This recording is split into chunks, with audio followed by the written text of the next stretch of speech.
Hi guys, this is Kelly, and today I'm going to do my May wrap-up. I read 10 books in the month of May, and the first 4 I talked about in my mid-May wrap-up, so if you want to check that out, I'll link that down below. And so these are just the 6 books I read in the second half of the month.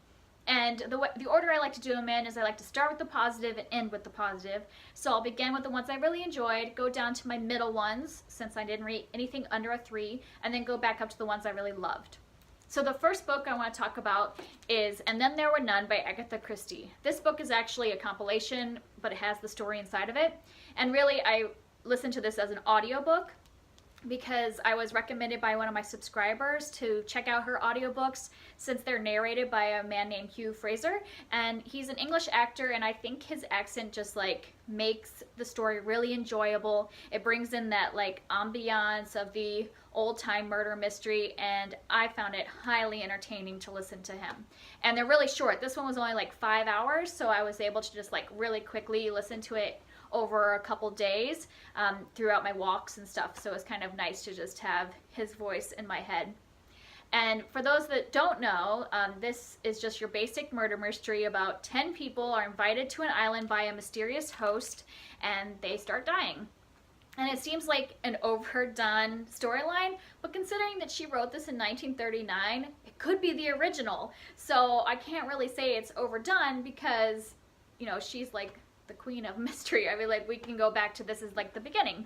And I was entertained through the entire thing, that even though at times it's predictable, like who's gonna die or like what, I even guessed kind of like half of the ending, but I was still completely entertained throughout the entire thing. The writing was excellent. The way it was like action, action, action was great. Since it's just a short story, you're just like in it the whole time.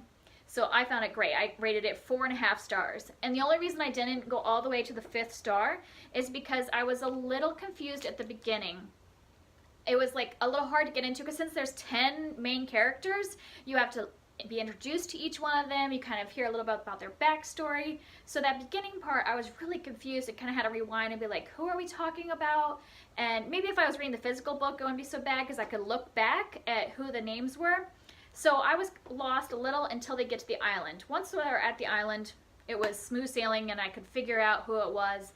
So it's just those first like little bit that I was confused. So that's why I didn't go all the way to 5 stars. But overall, I just really love this, and it makes me want to listen to all the other ones that Hugh Fraser narrates, and I'm going to start doing that, filling them in, because I loved it. And the next one is 5 to 1 by Holly Bodger, and I think when I talked about this in my TBR video, I said the explanation wrong. This is a dystopian world that takes place in India, and it's 5 men to every woman, and I think I said the other way around, 5 women to men. But this is like a society that has they've kind of changed the way they value women, and so now they have the men compete for who is going to be the woman that is their wife, and it's really highly valued to have girl babies and all that stuff. So it kind of takes a different look at society and values the women really highly because there are so many boys and not as many girls, and they need the women obviously to reproduce and continue society. I gave this 4 stars, and you know, you can read, this is short and fast read, and you could just sit down and read this all in one sitting, but it's split into 3 sections, and I kind of took time in between each of the sections to kind of think about it, and I'm glad I did that because when I got to about the 2/3 point, I was thinking, I don't know if I really like this. I can't really figure it out because there's not a lot of details. Like, if you're looking at it purely as a YA fantasy, it can fall short because it's such a small book, and half of it's written in verse. So since, oh, it's upside down, of course. Half of it's written in verse, it goes by so quick, you could really like read this all in one sitting and like get nothing out of it. But when I got to like the 2/3 point, I decided to reframe the way I pictured it. I decided not to think of it as a YA fantasy, but more to view it like I would if I was reading a short classic. Because there's a lot of times when you read the short classics where their point isn't just to do a story. Like, there is a nice simple plot, but the point of the writing is to get across a societal statement. So like an example would be like Animal Farm by George Orwell, or like Frankenstein, or anything written by H.G. Wells. Like they have stories that are interesting to read, but the point is that it's trying to drive across a moral or a statement. So I decided to look at this book like that, and that completely changed it around for me, and that's what brought it up to 4 stars. I think it would have been a lot lower if I was just looking for it for entertainment value. And the reason I can like kind of view it that way is because she really does have a statement she's trying to make. To me, the question that she's broaching in this is, can there be such thing as a utopian society? And I'm not going to answer that, because really that's what the whole plot of this book is. That's her main focus, is trying to like answer that question and approaching it from the 2 characters' perspectives and how they would answer it. So I would suggest going into it that way and kind of viewing it as a statement piece instead of just a YA fantasy. And that's how I ended up enjoying it. And the only reason I wouldn't give it a full 5 stars is because I didn't really actually like the chapters that were in verse. So 1 character is written in prose and 1 is written in verse. And I don't have a problem with writing in verse. But I think the point of using that is to make more of a punch, to give more emotion to the words, to kind of like have that poetry feel. And for me, it was just prose that was written disjointed. And it didn't really feel like it was necessary, and it felt more like a gimmick instead of really being needed for the story. So I didn't like that it was in verse, and I would have just preferred if the whole thing was just prose and written kind of like a more flowery prose. That would have been fine. So that's what, because it was harder for me to get through the verse ones, because I would be like reading a sentence, but then, you know, because it's split up, I had to go back and maybe read the sentence over again to really get the meaning from it, because I wasn't getting the meaning from it being in the poetry kind of version. So that's the only reason why I rated it a little lower. And now we're moving on to my 3-star reads. I had 2 of those. The first one is I Love You More by Jennifer Murphy. This is a murder mystery about a man who is killed, and first the police suspect his wife because she's there at the scene, but then later they find out that she actually has 3 wives and 3 families. And so then they have to kind of investigate more to find out who actually is the killer. And this is written from 3 perspectives. It comes from the perspective of his daughter, Picasso, who's, I think she's 10 when he dies. And then there's chapters from one of the detectives that's solving the case. And then there's chapters that are from the wives. And it's just like, not from one wife, it's from the whole collection of the wives and their story. And the author uses these perspectives to tell the story in different ways so that you can get all of the components together. And the things I liked about this book, because since I gave it a 3, it's not like I didn't like it, it just wasn't like spectacular to me. So the things that I liked were, I really enjoyed the chapters from Picasso, the daughter. She's kind of a fun kid. Like, her viewpoint was interesting. I got to like see her at school. She has a real love for words and the dictionary, and just hearing her love of that was interesting. I liked kind of like the southern flavor we got from her too, because of where she lived. They live in North Carolina, and she really put that North Carolina aspect into the book. And I just found her voice the most entertaining of the 3. And so I liked reading her chapters the best. Another thing I liked is the writing and the plot in general move fast. So I read this in probably like 2 days, and I never got bored. Like, there was no point where I felt like it was like dragging. It just moved, and you can get through. So if you're just wanting something to read that'll entertain you, and you won't have to like worry about falling asleep or putting it down because you're bored with it, you just want to get through it quick in this kind of fun beach read, I recommend this for that reason. So that's the good parts. The things I didn't like, and the reason why it doesn't get over a 3 for me, is that I said that it was written in 3 perspectives, but there is one chapter, just one, that's written from a 4th perspective. And I'm not going to tell you who it is because it's later in the book, but I thought it was completely unnecessary. We have these 3 perspectives, we're with them, and it completely took me out of the flow of the story. It was the only time where I was like, this makes no sense, like, why are we going here? And what it felt like was this chapter was kind of like feeding us little parts of the mystery, and I felt like it was just like the author was like, I have these things I have to say. They need to know these things. And instead of me taking the time to like put it into the other story and like throughout the flow, I'm just gonna throw in a random chapter and tell everybody things. And so it's like the case of like telling us instead of showing us. And so I didn't like that chapter. Like, I would have just liked to take it out of the whole book. I didn't like it. And I thought it didn't give enough tidbits to make it really useful. So that part I didn't like. The only other reason why it didn't get a 5 was that I didn't really feel like there was much surprise in this. I knew pretty early on who the killer was, and so then I'm just like enjoying how to get there, but I wasn't like surprised. There wasn't like big plot twists, at least for me. I mean, some people might be a little surprised, and that's fine. But in general, I don't think it's that surprising of a novel. I think it kind of like just gets, just like we're gonna find out who it is and get there, and not very exciting. And the third thing that I did not like about this book and made me really mad, and as you heard before, I'm reading Agatha Christie's novels, and there's a point in this book where the author chooses to spoil the ending of an Agatha Christie novel.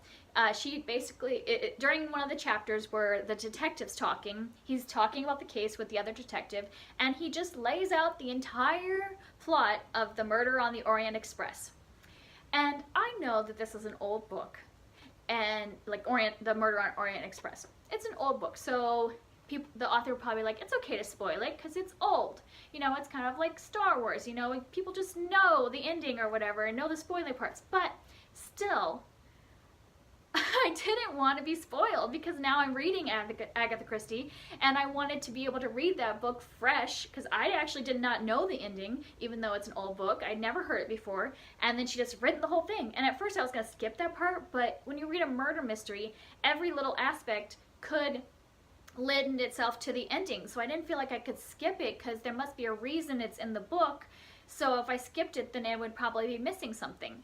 And I just didn't think it was necessary to use a spoiler to contribute to your plot. Like, there could have been a different way, I think, to put that little aspect in there. So I was just annoyed because I just didn't want to be spoiled. So I'm just telling you so that if you want to read Murder on the Orient Express, do it before you read this book. So that way you won't be spoiled.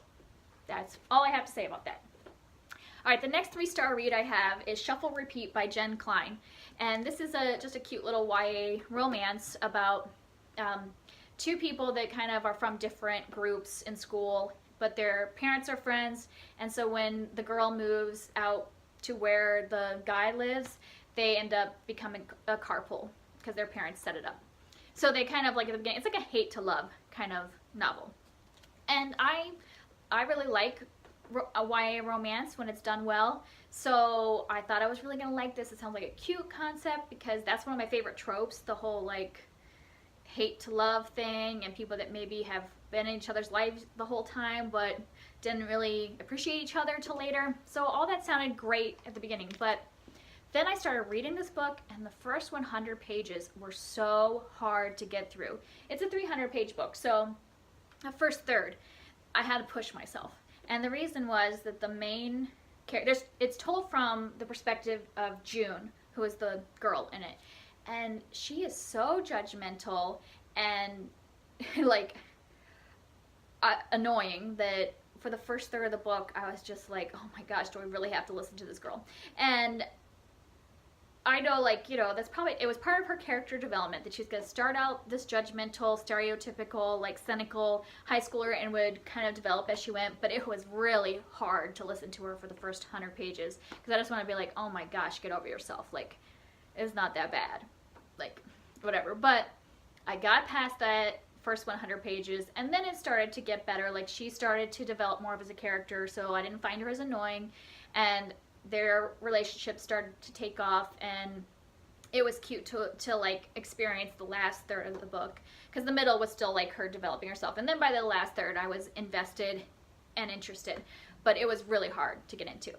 And then the other thing I didn't like was this whole kind of like, it felt like fake diversity because it seemed at the beginning like the author was trying to be really diverse. Like she has a really tight friend group, And in that friend group, there is somebody who's gay, there's somebody who's bisexual, there's obviously people from different races. She doesn't say exactly what race, but in her describing their characteristics, you know, she'll talk about darker skin or something like that. So you can tell they're from different races. So you're like, oh, she's trying to put diversity in this book. But then, like, as you get to know the friends, other than her best gay friend, Sean, I don't feel like you really get to know any of the stories of her other friends that well. That I thought the two girls were completely interchangeable. I didn't know which one was which through most of the book. So their differences to the main character didn't matter to me. Like, it's like, oh, we're just throwing this out there just to be diverse, but we're not really going to develop their characters at all to make them like unique people. So then it just felt like you're just throwing it in there to look like you're diverse. And ultimately, this is just a story about two white middle-class kids falling in love. So that's not really that diverse when you really get down to it. Unless you're going to develop those characters and make them really a part of the plot and get to know them as people, it's not really diverse to me. And then the last thing I didn't like was the love triangle. I mean, technically it's a love square because both of the main characters have significant others at the beginning, but since we're learning from June's perspectives, it's really the love triangle of her and Oliver, the other main character, and her current boyfriend, Itch, that are the like love triangle. And I don't mind relationship tropes in books, so I don't mind a love triangle when it's done naturally. When it seems like the two options are viable options, then it's a good love triangle. When one person is obviously a horrible choice, then it doesn't work. Like, it doesn't make any sense. Like, from the very beginning, her relationship with her current boyfriend is like nothing. Like, she basically from the very beginning, like, I don't know if I really still want to be dating him. I don't even know why we're together anymore. And that's like from the beginning. Like, that is like what you're supposed to be thinking about later in the love triangle, not the beginning, because then you're like, well, why is he even here? Why are you dating him? Why isn't it a choice between the two guys when you don't even like your boyfriend? Like, that just bugs me. So that part I didn't like. So really, until we get about half to 2/3 into this, I wasn't like super enjoying it because of those reasons. But then it starts to get into the cute, fluffy romance towards the end.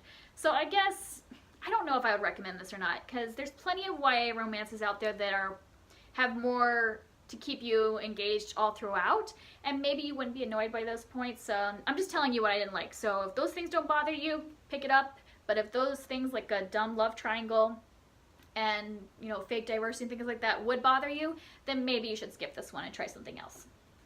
The next book, we're going back up to my higher rating, is Black Beauty by Anna Sewell. And I did this as a buddy read with Murphy Napier last month. She does all of her classics through Buddy Reads. So if you're interested, you can go to her channel. I'll link it down below. And I gave this 4 stars. For those of you that don't know, this is, you know, a children's classic. And it's about a horse and his whole life. And I think it's in the early 1800s. I don't know if it's early or late 1800s, but sometime in the 1800s. And the book is written from the perspective of the horse. And that could seem a little weird that we're hearing from the horse, but I liked hearing from the horse's perspective because when he had a kind master, you could really tell that he was feeling good about his life. And then when he had a cruel master, how that really like affected the horse and how it felt about that. And that might seem weird, but I just really felt like I connected more to the character of the horse by having it from the horse's perspective and how he viewed the humans in his life. And what I liked about this book is that it really made me think more about animal cruelty and like how we treat animals. And it just happened to be that while I was reading this book, I was staying at a friend's house and she has roommates, and one of her roommates actually works for the Humane Society, and he works on the like political end where he'll like work on policies that the Humane Society is trying to put through in Congress or something. And we were sitting down talking, and I told him I was reading this book, and he started talking about some of the policies they're trying to put through now, and some of the things that are still happening in, like, a lot of times in the, like, animal gambling, you know, like, races, and then also in, like, food production that are still pretty cruel practices. And you think about, like, how long it's been since this book came out, and you're like, oh, we don't treat animals that bad. But then it made me want to really research how we do treat the animals that we use in food production and in entertainment, all that stuff, because there are still steps that we have to make in order to be kinder to the creatures that share our earth. So it made me think a lot. So even though it's a children's classic, I really got a lot out of it, I think. And would I recommend it to people that have kids? I think if your kids are mature enough to have the conversation about how we treat animals, then I would. Like, I wouldn't necessarily read it to younger elementary. But once they get to kind of like old enough where they can really sit down and have a conversation and understand the aspects of the novel that involve cruelty, then I would recommend it, because it is a good conversation piece, and there's some good like morals, and there's some really cute like animal aspects too of this. It's not just about animal cruelty. Like, it's the whole package of the horse's life. So I would, as long as they're mature enough for it. And the last book I read was Persepolis 2 by Marjane Satrapi, and I had in my mid-May wrap-up talked about the fact that I read Persepolis 1, and so I finished the graphic memoir by doing Persepolis 2 in the last half of the month. And I really love this. I gave it 4.5 stars, just like I gave Persepolis 1. I'm not like a huge graphic novel person. I've just started getting into them, and since I like to read memoirs, I just thought this was excellent. I thought that the pictures really added to the memoir and added to the story. It made things kind of flow and easy to get into.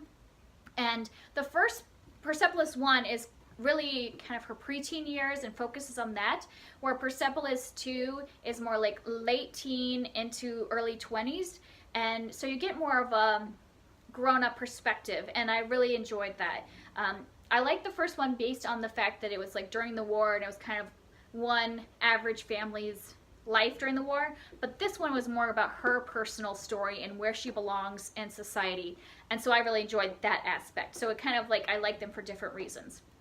So the first half of this book is her in her like teenage years, and it is like teen angst city. So it reads a lot like a YA novel. So if you enjoy that, you would enjoy that part, because it's really like her struggling with just basic teenage problems. It doesn't really even get into society that much. So that's just like a teen novel. But then the second half is her like as in her like, you know, early 20s and stuff like that. And that part I just really loved, because it was more about her finding who she is in her society. So she's in a, you know, society, she lives in Iran at that point, and she's in a society that, you know, wants women to cover up and that is more conservative. And she, as an individual, is not really all that conservative, and she likes to show her uniqueness. And so it's her trying to figure out how to be herself while still being part of the society that she grew up in and is part of her family, but she doesn't really feel like she belongs in her home country anymore. And she doesn't even know if she belongs out there anymore either, like other places, because she's still, you know, from Iran, and so she still has some of that inside of her. So it's kind of like her finding a belonging in the world wherever she is. And like part of what I really enjoyed about it was how she started like developing different ways of interacting with her family and her friends, who I think as younger she connected to her friends more, but now she's feeling different than her friends, and not really like they're the same kind of people that can really have a connection. And then also her going through her kind of like first love, and how you develop a relationship in a society that doesn't let you be in a relationship openly. So she couldn't go out and like hold hands with her boyfriend in the streets, like that's not allowed. So her having to like basically develop a whole relationship in her home, and like, do you get married to somebody that you've never been in an open public relationship with, and like her struggling with that, of how do you jump into that, but then if you're not married, then you really can't continue the relationship. So it is struggling with all those things that happen in kind of your early 20s and really identity and belonging. So I highly recommended it. I loved both of them. I read them both in the same month, obviously, so I would recommend just going and picking up both and getting through them. They're a quick read, and she's just entertaining to listen to, and sometimes very emotional as well. So that's it. Those are the 6 books I read in the second half of May. Sorry if this was long-winded, but that's why I do like the mid-May and the end of the May, because I feel like I talk a lot. And so sorry, but I like to give you my whole perspective, both the pros and the cons and everything, so you can really decide whether you want to take the recommendations and read something for yourself. So hopefully you enjoyed my thoughts, and I'll see you next time. Bye!